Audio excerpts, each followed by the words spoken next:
আসসালামু আলাইকুম। আমি এখন বর্তমানে আছি কিশোরগঞ্জ হাওর অঞ্চলে।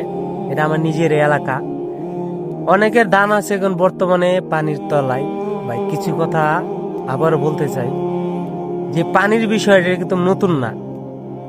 এটাকে এক সময় এটা হাজার বছর আগে নুহ নবীর আমলে হয়েছিল, কিন্তু ওই যুগেও কিন্তু কিছু লোক ছিল আল্লাহকে অস্বীকার করেছিল।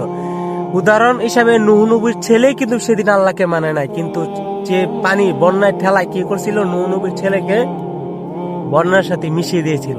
কিন্তু আমরা বর্তমানে এই যুগে এসে কি করতেছি ভাই, এমন এমন কিছু কীর্তিকলাপ হয় এই যুগে এসে।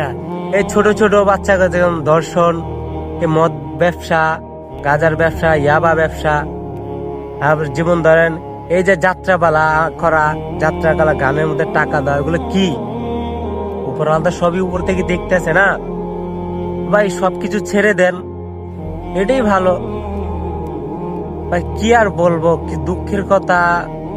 হাওড়ে যখন আসছি ভাই, চোখের পানিও ধরে রাখা যায় না। অনেকের ধান পানির তলায়, অনেকে ধান ক্ষেতের মধ্যে গিয়ে হাই হুতাশ অনেক কিছু করতেছে ভাই। এই ছেড়ে দেন, সবাই আল্লাহর পথে ফিরে আসে। আল্লাহর পথে যদি ফিরে আসে, যদি কিছু কিছু মানুষ আমরা যদি বলি ভাই আল্লাহর পথে ফিরে আসেন, নামাজ পড়েন, বলে কি তোর নামাজ গে তুই পড়, আমাদের বলস কে?